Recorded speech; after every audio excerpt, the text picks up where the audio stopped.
kita akan diskusi tentang hukum kewarisan adat. Materinya sudah saya berikan versi PPT. Nah, untuk konten video ini berisi penjelasan dari materi PPT tersebut. Hukum kewarisan adat ada beberapa deskripsi. Di PPT saya cantumkan deskripsi dari Terhar, Sukmomo, serta Wiryono. Konsep dasar dari hukum kewarisan adat itu adalah aturan-aturan yang mengatur tentang proses pengoperan hak-hak dan kewajiban dari seorang pewaris kepada ahli waris. Nah, sekarang kita pindah ke whiteboard di sini. Ya, ada 3 hal yang penting diperhatikan pada saat kalian ingin menyelesaikan sengketa waris adat. Yang pertama, pewaris. Pewaris itu adalah orang yang meninggal dunia, meninggalkan ahli waris, dan ada harta warisan. Yang kedua, ahli waris. Nanti untuk ahli waris, saya akan berikan contoh memakai kasusnya Dono dan Tuti. Yang ketiga adalah harta warisan. Yang pertama kita bahas tentang pewaris. Pewaris itu adalah orang yang meninggal dunia. Untuk contoh Dono dan Tuti, saya akan buat Dononya meninggal. Lambang orang meninggal dalam hukum adat itu adalah seperti ini. Kotak, gambar si ego, kotaknya kita arsir. Ini Dono. Berarti kalau kalian melihat lambang seperti ini, artinya Dono lah yang berkedudukan sebagai pewaris. Kalau ini Deti dan Dea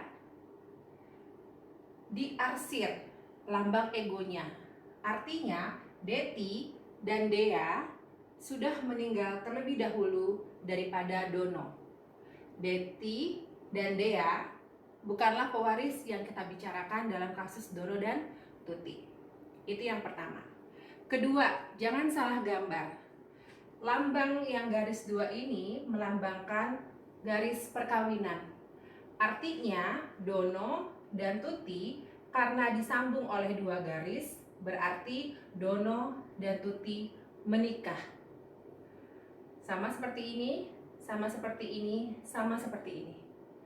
Lambang anak garisnya itu nempelnya pada garis 2 ini. Ya, jadi saya contohkan. Ini adalah garis perkawinan. Kalau ada anak yang lahir dari perkawinan yang sah, nempelnya garisnya di sini. Kalau misalnya kalian gambarnya seperti ini, lalu begini, ini tandanya anak yang lahir dari X merupakan anak luar kawin yang diaku. Ya, jadi kalau mulai di hukum waris, saya nanti akan meminta kalian untuk menggambar silsilah. Di gambar itu, saya akan lihat kalian mempergunakan lambangnya betul atau tidak. Beda seperti waktu kita UTS kemarin. Saya nggak kutak-kutik masalah gambar. Yang saya ingin tahu adalah kalian paham seklen tidak, satu keluarga tidak. Tapi kalau hukum waris itu harus jelas. Karena nempel begini, nanti hak dan kewajibannya akan berbeda. Jelas ya guys?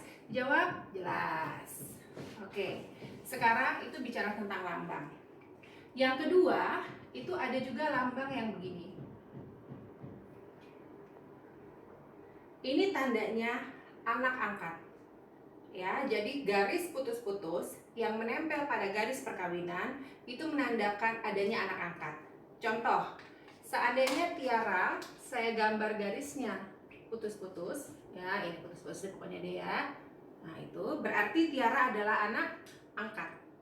Kenapa putus-putus ini penting? Karena nanti hak dan kewajiban Tiara terhadap harta warisannya Dono juga akan berbeda. Yang kedua, ada yang namanya anak luar kawin. Lambangnya geledek. Jadi anak geledek ini adalah anak luar kawin.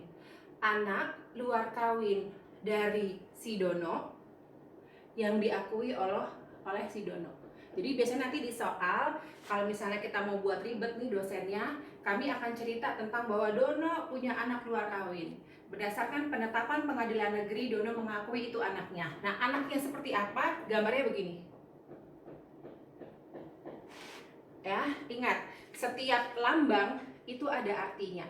Jadi kalau lambangnya salah, ya, jadi nanti kalau di UAS saya akan minta kalian menggambar lambangnya salah, berarti itu salah semua. Karena itu nanti akan merusak silsilah si empire-nya Dono dan Tuti. Jelas ya sampai sini? Ini masalah gambar dulu. Kita kembali lagi ke sini, pewaris.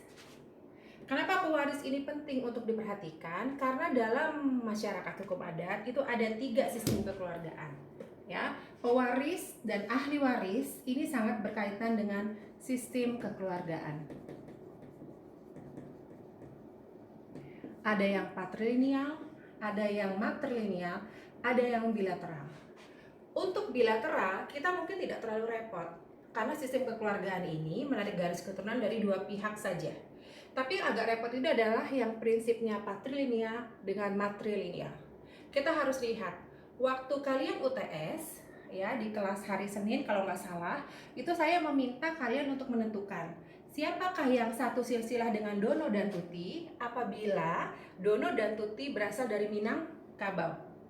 Pada saat Dono yang saya tanya, berarti yang satu klan itu adalah yang ke atas. Tapi pada saat Tuti yang saya tanya, which is dia perempuan, berarti ke bawah dan ke atas dia punya hubungan klan. Nah ini sebabnya kenapa untuk pewaris kita harus lihat dulu si pewaris ini laki-laki atau perempuan. Karena nanti kalau soalnya dari patri dan matri ini akan penting. Laki-laki tidak punya ahli waris ke bawah kalau dia dari Minangkabau.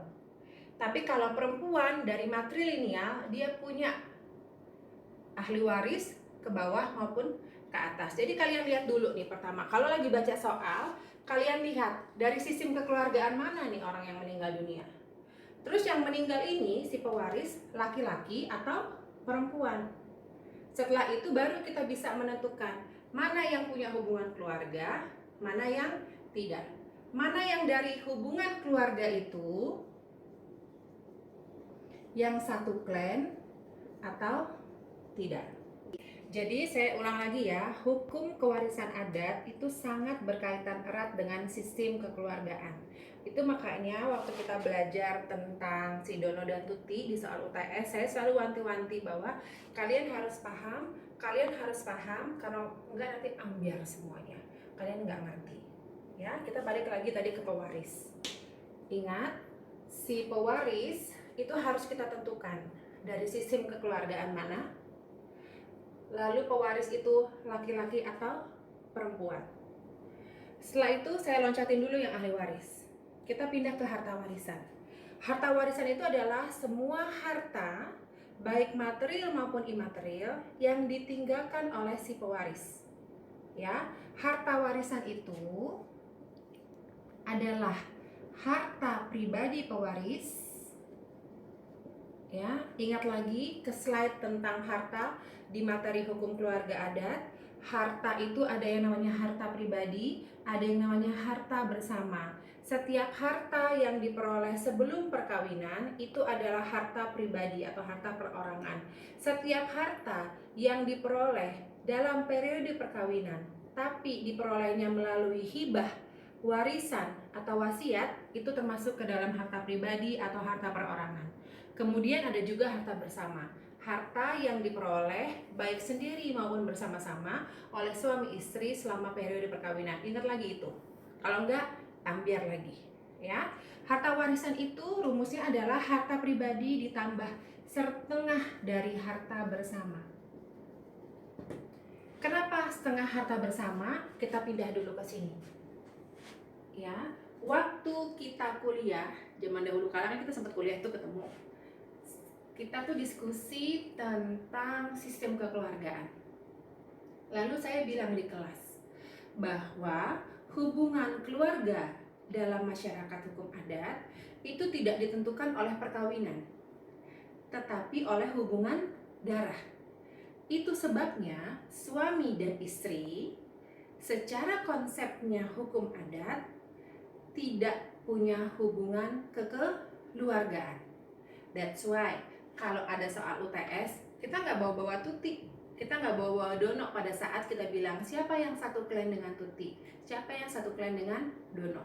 Kenapa? Karena kalau mereka punya hubungan darah, pasti mereka tidak boleh nikah, karena itu melanggar larangan perkawinan. Jelas ya?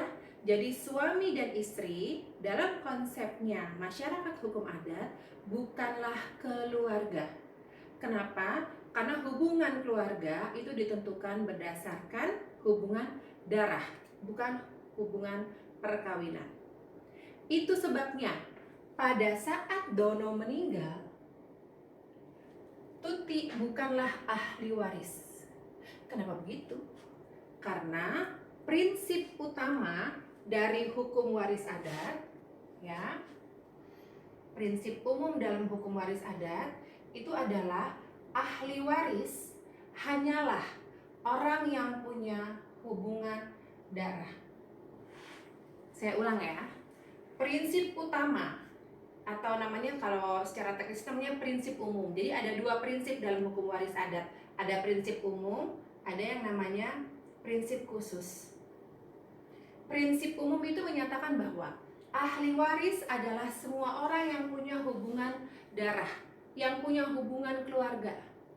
Artinya kalau Dono meninggal, Tuti bukanlah ahli waris. Jadi please banget jangan bawa-bawa Tuti dalam kancah ahli waris. Kalau saya tanya Dononya meninggal dunia. Kenapa? Karena ini. Jelas ya? Jelas. Harusnya ada efek kayak gitu ya. Oke, jadi itu prinsip umumnya. Yang kedua itu adalah kita balik ke sini lagi.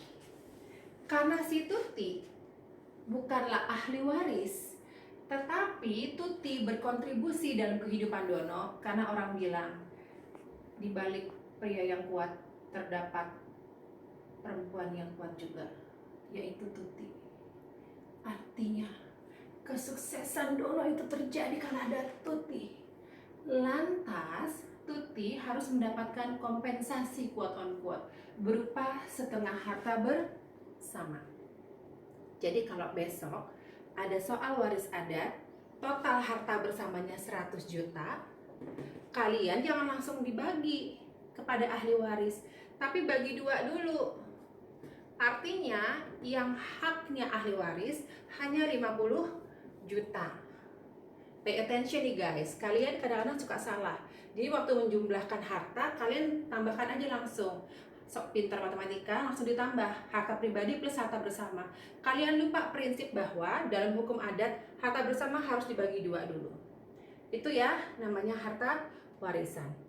Tadi saya bilang hukum waris adat itu mengatur perolehan ahli waris terhadap harta warisan, baik material maupun imaterial. Artinya ada hak, ada juga kewajiban. Dan prinsip di hukum waris adat itu kita tidak boleh menolak warisan. Jadi kalau misalnya defisit ya defisit saja. Ya. Nah, karena itu maka harta warisan yang dibagi kepada ahli waris itu sifatnya adalah net atau harta yang bersih. Jadi kalau nanti di soal dibilang ada biaya rumah sakit, ada biaya pemakaman, ada biaya, semua harta kurangi dulu dengan biaya-biaya, baru itu yang bisa dibagi. Jadi ingat, harta yang kita bagi itu adalah harta yang sifatnya net. Ya, harta yang sifatnya net. Harta pribadi ditambah setengah harta bersama dikurangi oleh biaya-biaya dulu. Kalau ada yang tanya, biayanya itu diambil dari mana? Diambilnya dari harta bersama. Saya ulang nih kalau kalian bingung. Harta warisan dalam hukum waris adat rumusnya adalah harta pribadi ditambah setengah harta bersama. Setengah harta bersama ini argumentasinya karena Tuti bukanlah ahli waris. Kenapa Tuti bukan ahli waris? Karena Tuti tidak punya hubungan darah. That's why suami dan istri tidak saling mewaris. Harta ini dikurangi dulu biaya-biayanya. Biayanya itu mengurangi harta yang mana, Mbak? Yang harta bersama. Kenapa nggak langsung ditotal saja lantas dikurangi oleh biaya? Karena nanti harta pribadi dan harta bersama distribusinya akan berbeda-beda. Apalagi kalau di situ nanti ada anak angkat. Anak angkat itu hanya berhak dari harta bersama, bukan harta pribadi. Sampai sini jelas ya? Itu tentang harta warisan. Lanjut ke ahli waris. Ya, jadi saya anggap pewaris dan harta warisan itu sudah cukup mengerti lah. Kurang-kurang lebih-lebihnya nanti kita bisa diskusikan via Google Classroom. Sekarang yang agak ribet itu adalah penentuan ahli waris. Untuk menentukan ahli waris, yang pertama kita perlu tahu tentang sistem kewarisan. Ya, ada yang namanya sistem kewarisan. Ya, sistem kewarisan itu adalah sistem dalam hukum waris adat untuk menentukan proses pengolahan dan kepemilikan dari harta warisan. Ya, jadi karena dalam hukum adat ini kadang-kadang ada ahli waris yang fungsinya mengelola, bukan memiliki. Nah, itu sangat tergantung dari sistem kekeluargaan yang tadi di awal saya bilang tuh. Ya, jadi ini namanya sistem pewarisan. Sistem yang mengatur tentang proses pengolahan, pengelolaan dan kepemilikan dari harta warisan. Maksudnya adalah kalau ada harta warisan, saya dapat gitu ya. Saya ini fungsinya milik, itu harta punya saya pribadi, atau itu adalah harta yang sifatnya kolektif, atau harta kolektif yang dimiliki bareng-bareng dan sayalah yang mengelolanya. Seperti Nini Mama di Minangkabau misalnya. Ya, sistem kewarisan itu ada 3. Ada sistem kewarisan individual,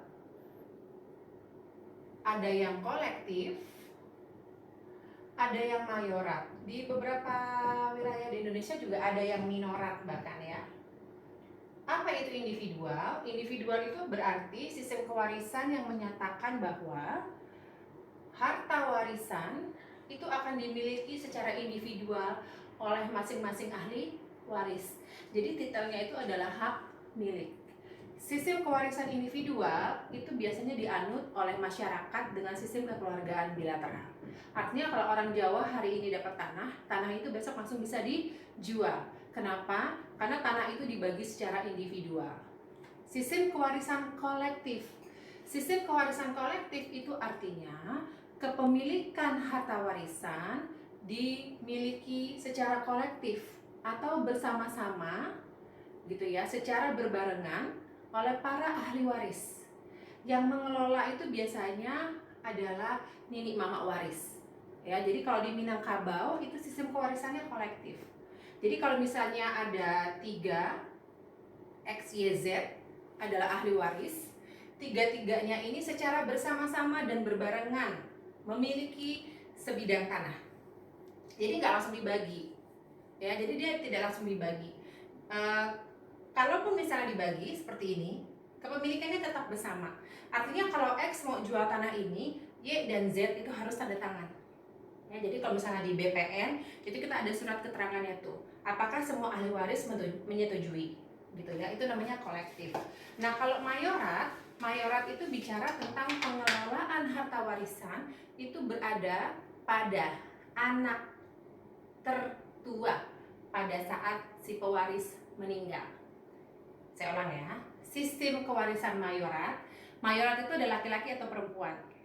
Jadi kalau sistem kewarisan mayoratnya laki-laki misalnya, itu berarti sistem kewarisan yang mengatur bahwa pengelolaan harta warisan berada pada anak laki-laki tertua pada saat pewaris meninggal.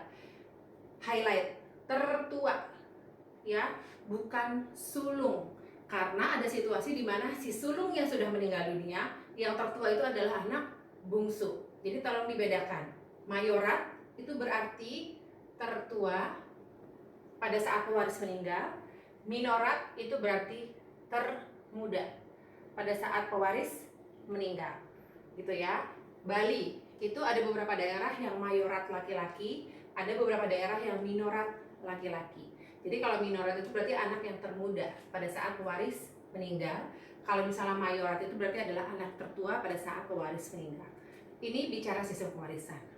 Yang kedua, itu adalah prinsip kewarisan. Untuk menentukan, prinsip kewarisan itu adalah prinsip untuk menentukan siapakah yang berhak menjadi ahli waris.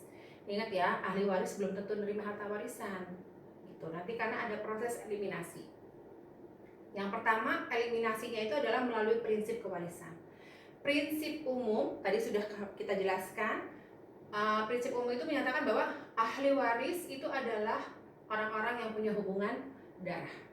Jadi kalau misalnya nih, Dono dari Jawa, berarti bilateral. Berarti menarik garis keturunan dari pihak laki-laki maupun perempuan. Berarti akan segambreng tuh ahli warisnya. Karena orang bilateral memakai prinsip yang umum. Dani, Rama, Denti, Rangga, Tiara, Yudiana, Toto, Tito, Joko, Tirta, Darto, Daria, Demira, Dino, Kinan, Dea, Beni, Beno, Bono. Itu adalah ahli waris. Kenapa? Karena pakai prinsip umum. Kenapa pakai prinsip umum? Karena sistem kekeluargaannya bilateral. Jadi kalau masyarakat dengan sistem kekeluargaan bilateral, prinsip kewarisannya adalah prinsip umum. Semua yang punya hubungan darah adalah ahli waris. Prinsip khusus itu dipakai, ini bilateral ya. Prinsip khusus itu dipakai untuk masyarakat matrilineal dan patrilineal. Ya, jadi kalau untuk prinsip khusus itu, selain dia harus punya hubungan darah, ya, harus punya hubungan darah. Kalau di matrilineal, dia harus satu klan. Kalau di patrilineal, hubungan darah satu klan, laki-laki saja. Ya, jadi kalau prinsip umum menyatakan ahli waris itu adalah semua orang yang punya hubungan darah, kalau prinsip khusus itu berlaku pada matrilineal dan patrilineal. Jadi syaratnya untuk menjadi ahli waris di masyarakat matrilineal itu adalah harus punya hubungan darah, harus satu klan. Kalau di patrilineal harus punya hubungan darah, harus satu klan, harus laki-laki saja. Jadi nanti kalau misalnya soal UAS itu kita bicaranya tentang ucok, kita nggak lucu kalau ada butet di situ berkedudukan sebagai ahli waris. Karena by being women, mereka tidak berkedudukan sebagai ahli waris. Sampai sini jelas ya? Nah, ini adalah proses eliminasi pertama. Oke? Untuk gampangnya saya di sini aja deh. Wow, tidak terhapus dengan jelas. Oke, kita ulang ya. Karena nanti kita akan belajar soalnya. Yang pertama, itu tadi prinsip kewarisan. Prinsip kewarisan itu ada prinsip yang umum. Jadi semua orang yang punya hubungan darah. Yang kedua itu adalah yang khusus. Ya, jadi kalau untuk matri dia harus punya hubungan darah. Dia harus satu klan. Kalau patri dia harus punya hubungan darah. Dia harus satu klan laki-laki. Ini prinsip warisan. Ya. Jadi ini adalah proses eliminasi pertama. Kalau soalnya bilateral, eliminasi pertama ini adalah semua yang punya hubungan darah. Kalau dari masyarakat matrilineal berarti kita akan mengeluarkan orang-orang yang punya hubungan darah tapi tidak satu klan. Kalau di patrilineal kita akan menghilangkan orang yang satu klan dan dia adalah bukan laki-laki. Ini prinsip kewarisan. Dapat kan nih semua orang? Sekarang kita kembali ke sini. Coba kita anggap Dono itu dari patrilineal. Ya, jadi kita kasih contoh Dono itu patrilineal. Ya, ini adalah masyarakat patrilineal. Berarti kita pakai prinsip kewarisan yang khusus untuk menentukan. Kalau misalnya saya tanya, siapa ahli waris Dono? Pertama, kita pakai prinsip kewarisan khusus. Ya, kita identify dulu mana orang yang punya hubungan darah dengan Dono. Kita tulis satu-satu deh. Ya, yang punya hubungan darah. Dani. Gak apa-apa sampai besok nih nulisnya. Denti. Tiara.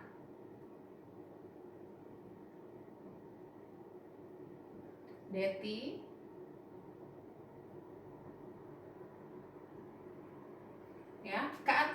dia punya hubungan dengan Joko. Agak nggak lucu ya orang Batak namanya Joko, tapi nggak apa-apa lah. Darto. Ada Demira atau Damira sih? Demira dan Dahlia. Demira, Dahlia, and then kita punya Dino. Di situ ada Kinan. Lalu kita punya Dea, ya. Satu, apakah Dea punya hubungan darah? Ya iyalah, kan anaknya. Apakah Beni, Beno, dan Bono punya hubungan darah? Ya iyalah, dia kan anaknya Dea. Nanti apakah sekren atau tidak kita bicarakan belakangan. Yang ini ada 3 B. Beni, Beno, Bono. Nah ini punya hubungan darah nih. Tetapi kita perlu ingat, dia ada khususnya. Harus satu klan.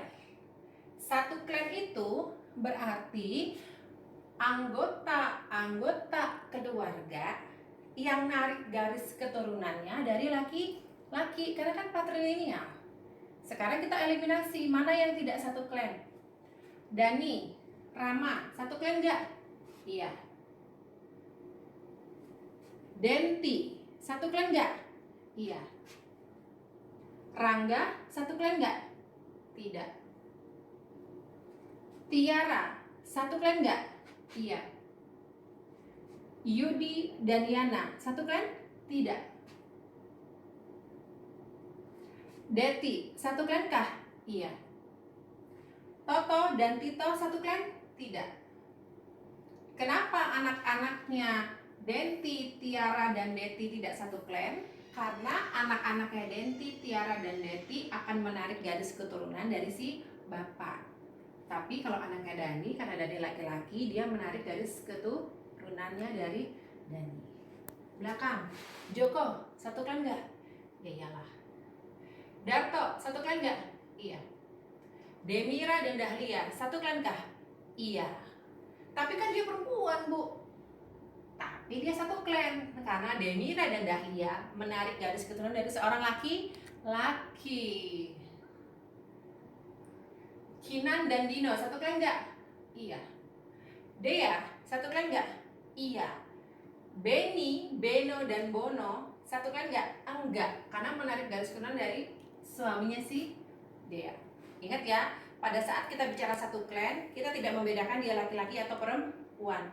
Baik laki-laki maupun perempuan yang menarik garis keturunan dari seorang laki-laki itu satu klan. Ini ya, jelas ya? Jelas. Oke. Ini baru satu klan. Ini baru prinsip kewarisan nih, masih panjang. Ya. Yang ketiga dari prinsip khusus ini adalah kita harus mengeliminasi yang perempuan. Kenapa? Karena yang berkedudukan sebagai ahli waris dalam sistem kekeluargaan patrilineal hanya laki-laki aja. Kita hapus itu yang perempuan. Denti, satu klan, dia perempuan, hapus. Tiara, satu klan, dia perempuan, hapus. Deti, satu klan, dia perempuan, udah meninggal dunia pula, hapus. Darto, laki-laki, stays. Dino, laki-laki, stays. Dea, perempuan, udah meninggal pula. Artinya, dari segambreng orang yang tadi kita tulis, anak-anakku, ya, yang berkedudukan sebagai ahli waris berdasarkan prinsip kewarisan khusus itu hanya Dani dan Rama, Joko, Darto, Demira, Dahlia, Dino, dan Kinan. Jelas? Sudah selesai, Bu? Sudah bisa dibagi harta warisannya? Tentu belum. Oke, ternyata ada kesalahan dan anak saya tadi menginformasikan kepada saya bahwa Demira dan Dahlia dia bukan laki-laki. Jadi walaupun dia satu klan, kita coret.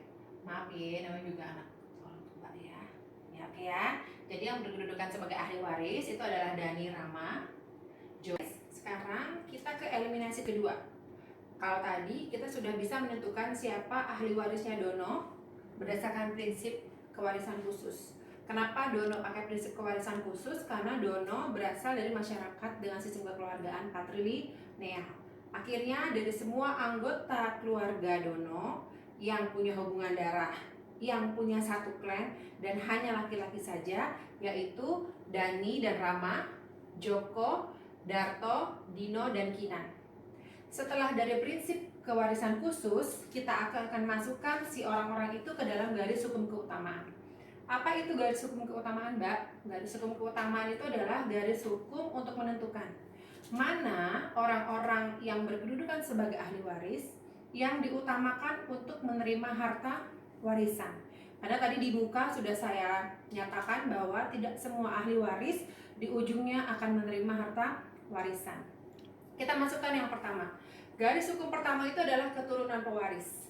Yang kedua, ortu pewaris. Yang ketiga, saudara dan keturunan saudara pewaris. Keempat, ortu dari ortu pewaris, nenek maksudnya. Terus yang kelima itu adalah saudara dan ortu pewaris. Jadi di slide sudah ada gambar warna-warni bentuk segitiga, tinggal diisiin aja. Karena namanya garis hukum keutamaan, jika garis hukum keutamaan pertama sudah terisi, walaupun yang 2, 3, 4, 5 ini terisi juga, berarti yang diutamakan untuk menerima harta warisan hanya yang garis hukum keutamaan pertama. Yang kedua, ketiga, keempat, dan kelima gugur haknya untuk menerima harta warisan. Atau misalnya garis hukum keutamaan satunya nggak ada, Mbak. Dia tiba-tiba loncat langsung ketiga, ketiga, keempat, kelima. Berarti yang nanti akan menerima harta warisan adalah garis hukum keutamaan yang ketiga atau golongan hukum yang ketiga. Ya, jadi sekarang kita pindahin nih. Si Dani, keturunannya itu adalah Dani dan Rama. Ya, dia nggak bisa warna merahnya. Baiklah, nggak apa-apa. Don't worry, ini karena kaca ya, jadi tidak ada masalah. Dani dan Rama. Oke. Yang kedua, ada lagi nggak tuh keturunannya? Nggak ada. Kita pindah ke Joko. Joko itu adalah garis hukum keutamaan kedua, ortu pewaris. Ketiga, saudara dan keturunan saudara pewaris.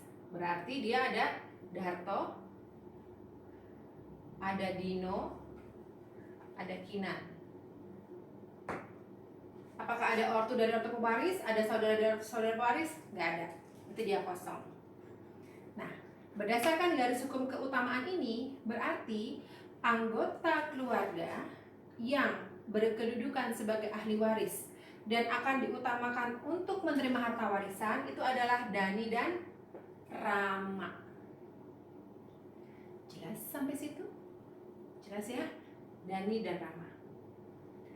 Kita dapat Dani dan Rama, kita pindah sekarang ke eliminasi ketiga berdasarkan garis hukum penggantian. Eliminasi ketiga kita memakai garis hukum penggantian. Jadi garis hukum penggantian itu untuk menentukan mana ahli waris yang diutamakan berdasarkan garis hukum keutamaan itu yang akan benar-benar menerima harta warisan. Ada dua syaratnya. Tidak punya penghubung. Yang kedua, tidak punya penghubung lagi. Tidak punya penghubung itu artinya gini. Dani kepada Dono nggak nemplok ke orang lain, jadi dia tidak punya penghubung. Kalau ada gambar seperti ini, berarti orang ini menerima harta warisan. Syarat yang kedua, tidak punya penghubung lagi. Gambarnya seperti ini.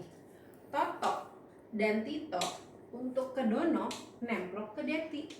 Dilalah Detinya sudah meninggal dunia, artinya Toto dan Tito tidak punya penghubung lagi. Toto dan Tito masuk ke syarat yang ini. Jelas ya? Jadi ada dua syaratnya. Tidak punya penghubung, artinya dia nggak perlu nemplok ke orang lain untuk sampai kepada pewaris.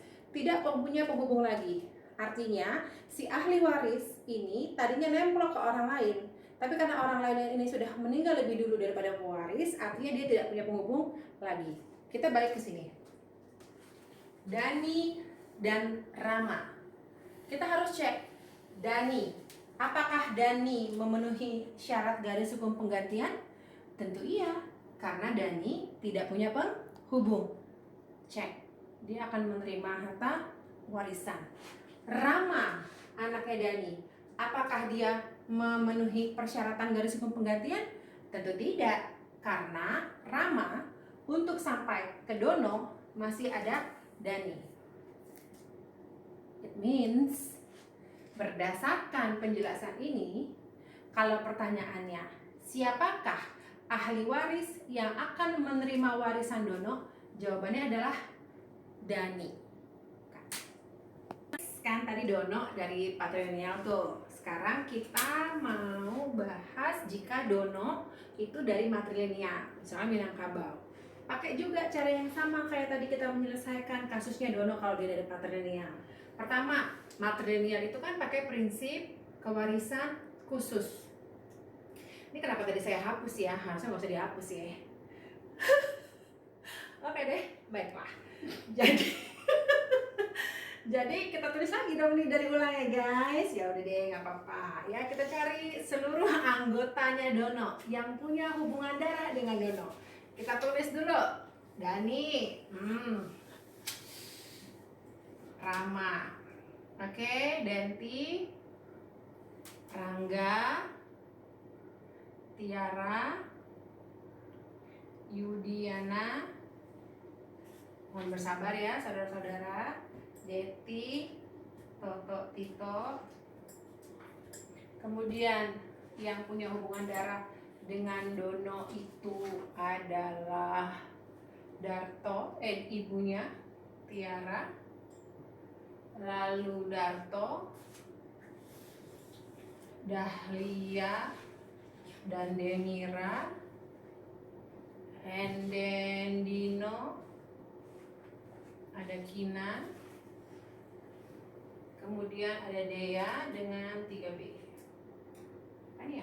Beni, Beno, dan Bono. Nah, ini adalah semua orang yang punya hubungan darah dengan si Dono. Oke. Nah, sekarang kalau di matrilineal, prinsip kewarisan khususnya selain dia harus punya hubungan darah, harus satu klan. Ingat, Dono berasal dari sistem kekeluargaan matrilineal yang menarik garis keturunan dari pihak perempuan saja. Artinya ke bawah nih tidak satu klan dengan Dono, karena Dono tidak berkedudukan sebagai penarik garis keturunan. Anak-anaknya Dono ini dan keturunannya akan menarik garis keturunan dari istrinya si Dono, which is Tuti. Ya, jadi kita hilangkan nih semua nih. Dani, Rama hilang, Denti, Rangga hilang, Tiara, Yudiana hilang, Deti, Toto, Tito hilang. Tinggal siapakah? Tiara, emaknya, ya. Darto, saudaranya si Dono dari ibu. Dia satu klan nggak? Iya. Dahlia dan Demira satu klan? Tidak, karena Darto tidak berkedudukan sebagai penarik garis keturunan, hilang. Dino, saudara laki-lakinya Dono, apakah satu klan dengan Dono? Iya. Kinan, apakah satu klan dengan Dono? Tidak, karena Kinan akan menarik garis keturunan dari pihak ibunya. Dea, saudara perempuannya Dono yang sudah meninggal dunia, satu klan? Tentu saja. Anak-anaknya Dea, apakah satu klan dengan Dono? Of course, karena Beni, Beno, dan Bono menarik garis keturunan dari Dea.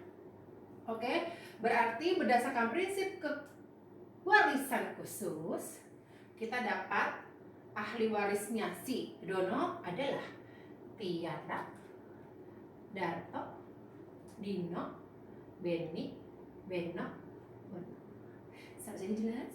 Tentu jelas. Yang kedua, ini juga kenapa gue hapus lagi. Ya, kita pakai eliminasi kedua. Garis hukum keutamaan. Lihat slide segitiga warna-warni. Kita lihat 1, 2, 3, 4. Ini harus hafal ya.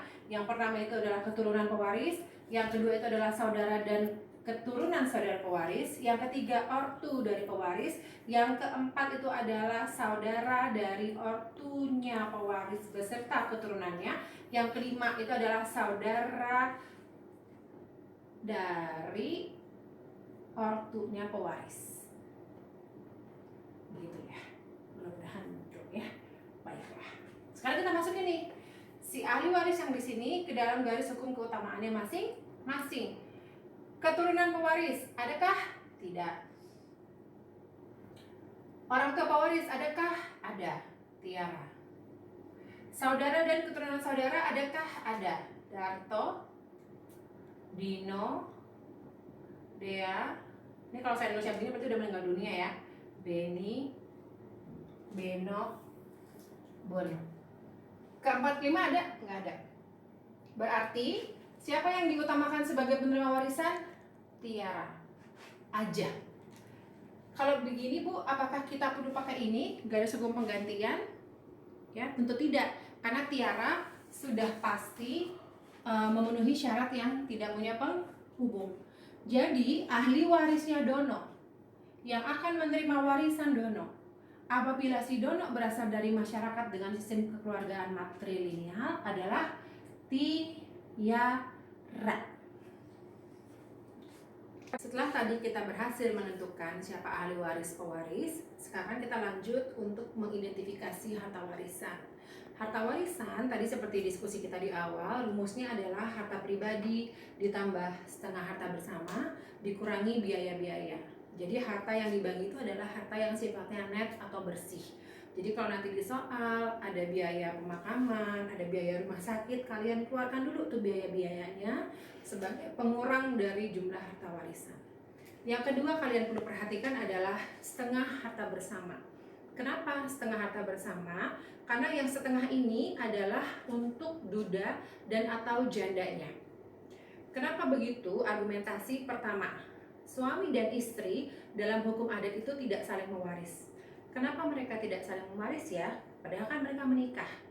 Karena yang kedua, prinsip utama dari hukum waris adat itu adalah ahli waris harus punya hubungan darah. Logikanya, kalau orang punya hubungan darah pasti tidak boleh menikah. Berarti suami dan istri pasti tidak punya hubungan darah, artinya tidak memenuhi syarat dari prinsip umum dalam hukum waris adat. Jadi mereka tidak saling mewaris. Tetapi sudah saya bilang tadi, di balik jiwa yang lelaki yang hebat, ada perempuan yang hebat juga dan vice versa. Nah, jadi pasangan yang ditinggalkan itu mendapatkan kompensasi. Kenapa harta bersamanya yang dibagi dua, bukan harta pribadi? Karena kalau harta pribadi itu adalah harta yang diperoleh sebelum perkawinan berlangsung. Dan atau harta yang diperoleh saat perkawinan berlangsung, tetapi diperolehnya melalui proses hibah, warisan, atau wasiat. Berarti tidak ada kontribusi pasangan dalam perolehan harta pribadi.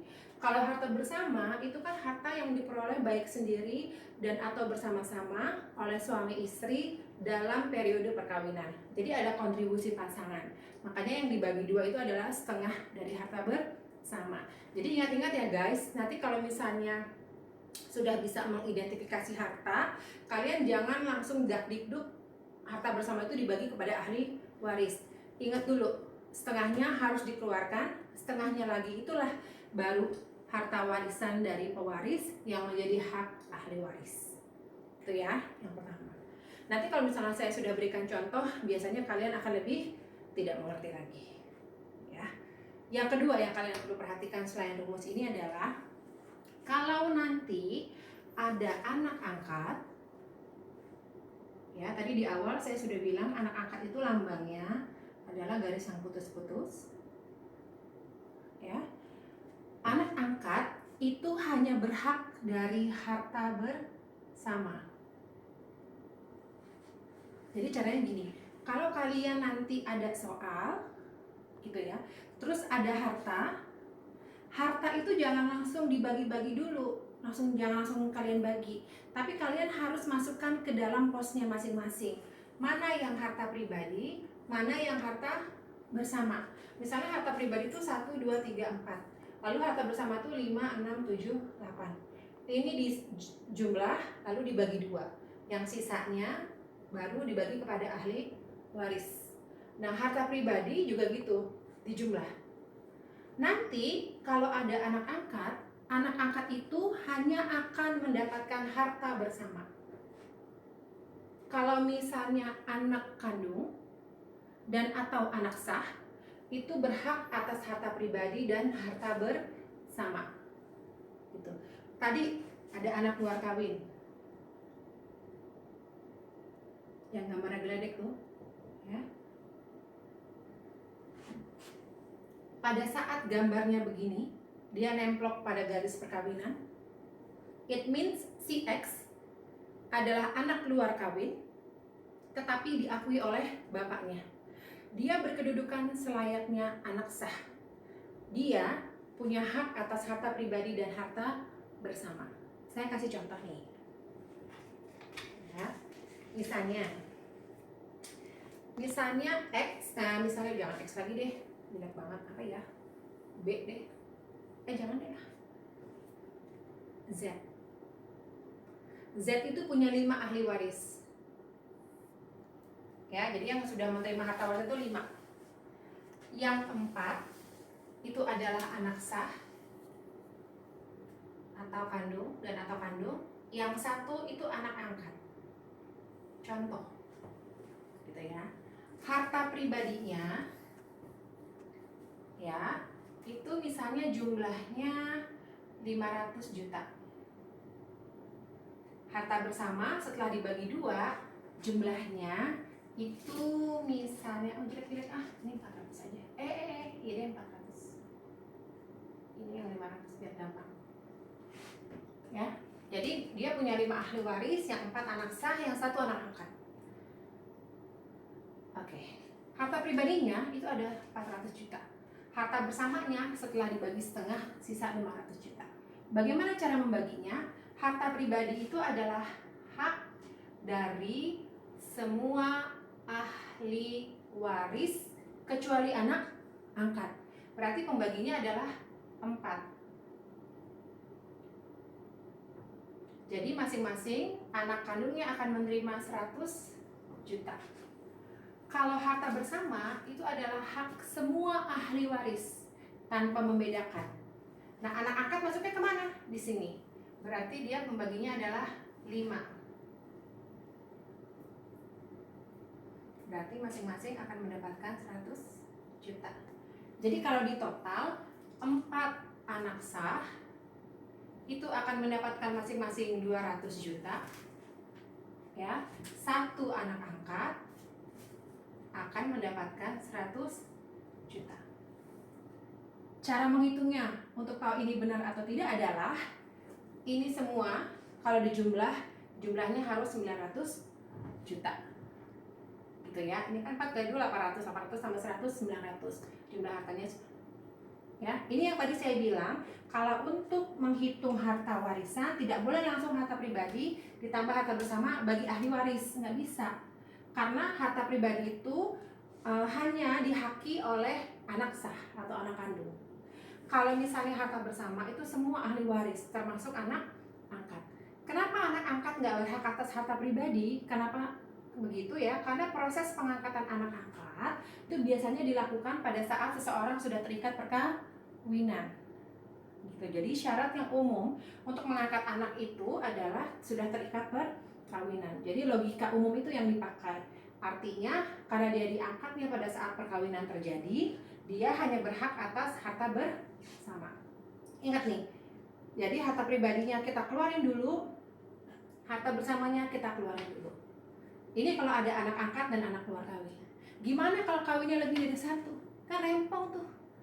Ya, kita pisahkan hartanya berdasarkan perkawinannya. Pindah ke sini. Misalnya ada perkawinan pertama, ada perkawinan kedua.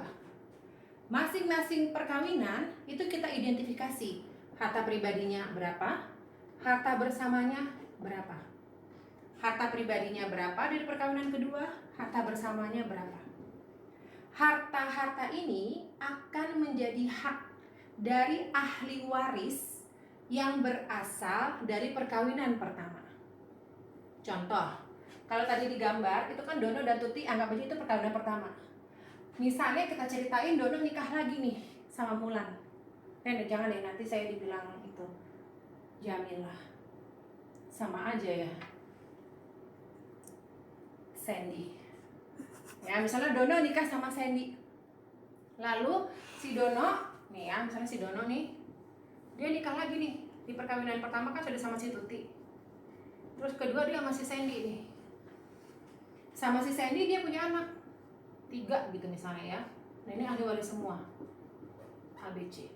Nah berarti hartanya si Dono dari perkawinan 1 yang dia peroleh bersama Tuti itu hanya dihaki oleh ahli waris yang di sini. Nih. Harta perkawinannya dia yang kedua itu hanya dihaki oleh si ABC. Jelas nggak? Jelas. Apa sih maksudmu? Jadi Oke. Nah, jadi harta perkawinan antara Dono dan Tuti akan menjadi hak dari ahli waris antara Dono dengan Tuti. Itu di perkawinan pertama. Kalau harta perkawinan antara Dono dengan si Sandy akan menjadi hak dari ahli warisnya si Dono dengan si Sandy. Tahunya dari mana, Bu? Kalau ini adalah harta perkawinan 1, harta perkawinan kedua. Dalam soal, biasanya kita akan memberikan informasi itu melalui tahun perolehan. Dengan siapa dia memperoleh? Contoh, saya cerita misalnya Dono dan Tuti menikahnya tahun 1970. Dono dengan Sandy menikahnya tahun 2001. Gitu ya. Artinya semua harta Dono dan Tuti yang diperoleh setelah tahun 1970 itu adalah harta bersama. Tapi harta yang diperoleh Dono setelah tahun 2001 itu ada kemungkinan hartanya dia dengan si Sandy. Kecuali saya bilangnya lain. Misalnya tahun 2003 Dono dan Tuti membeli tanah. Nah, itu berarti walaupun tahunnya pada saat tahun pernikahan antara Dono dengan Sandy, tapi diperolehnya oleh Dono dengan Tuti. Ya, saya ulang. Bagaimana, Bu, kalau dalam 2 perkawinan ini kita mengidentifikasi harta? Mana harta pertama, mana harta kedua? Kata kunci yang dipakai itu adalah tahunnya. Kapan harta itu diperoleh? Kedua, dengan siapa dia memperolehnya? Dengan Sandy? Dengan Sandy berarti harta kedua. Dengan Tuti berarti harta perkawinan pertama. Begitu juga dengan misalnya ada biaya. Misalnya si Dono mengeluarkan biaya boarding school sebesar 300 juta untuk A. A itu adalah anaknya Dono dengan Sandy. Berarti yang dikurangi itu adalah hartanya Dono dengan Sandy. Jangan coba-coba mengurangi harta istri pertama. Azab nanti. Gitu ya? Jelas sampai di sini? Jelas. Oke guys, diskusinya sampai sini dulu untuk sementara. Mudah-mudahan video yang singkat ini bisa membantu kalian untuk lebih memahami isi dari PPT yang akan saya share nanti. Sebenarnya soal-soal maksudnya materi pewarisan ada itu akan lebih nyaman dipelajari jika kita banyak latihan soal. Jadi nanti setelah saya share PPT dan video ini, saya juga akan share beberapa soal misalnya